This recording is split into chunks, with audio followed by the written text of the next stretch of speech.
Bob Bauer, we're talking about reforming the wreckage of this presidency. Let's take a step back and assess that wreckage. What do you see as left behind by President Trump when he leaves office on January 20th, particularly in the Justice Department?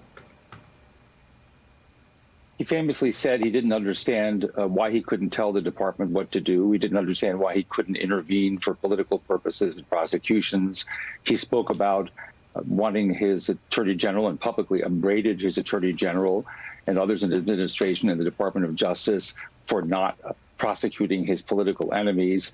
It has had the effect, from all accounts, of severely demoralizing the department. There has obviously been unrest within the department about what he has done to the perception of its impartiality and the independence of its prosecutorial function.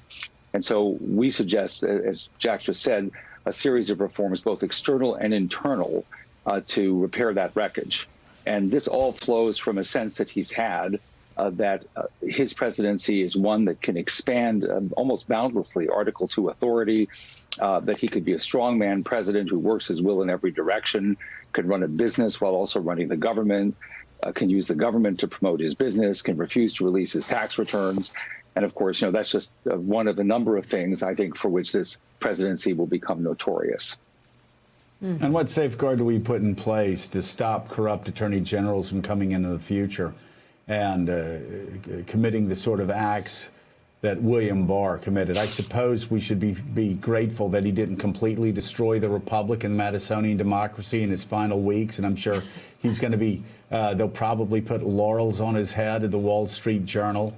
I even saw Jeb Bush praising him, which was, talk about a bitter disappointment for a guy you respect, praising that guy, the sleaziest attorney general in U.S. history, far sleazier than John Mitchell.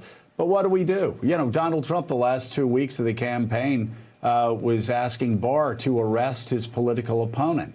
No president should have the power to appoint an attorney general who might just do that. How do we turn the attorney general into somebody more than just an extension of the president of the United States? What reform can we put in place?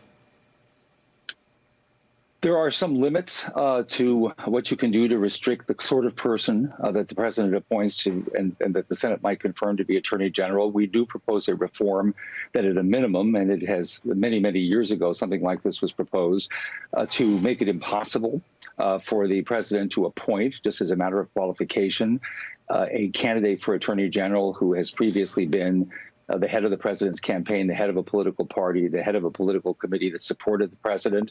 And this may have narrow impact, but is part and parcel of a package of reforms, again, both external and internal, that are necessary to create norms, expectations, public pressures, and that could cause a Congress to refuse to confirm an attorney general who does not appear committed to the values that we think are so important in the Department of Justice. Thanks for checking out MSNBC on YouTube, and make sure you subscribe to stay up to date on the day's biggest stories. And you can click on any of the videos around us to watch more from Morning Joe and MSNBC. Thanks so much for watching.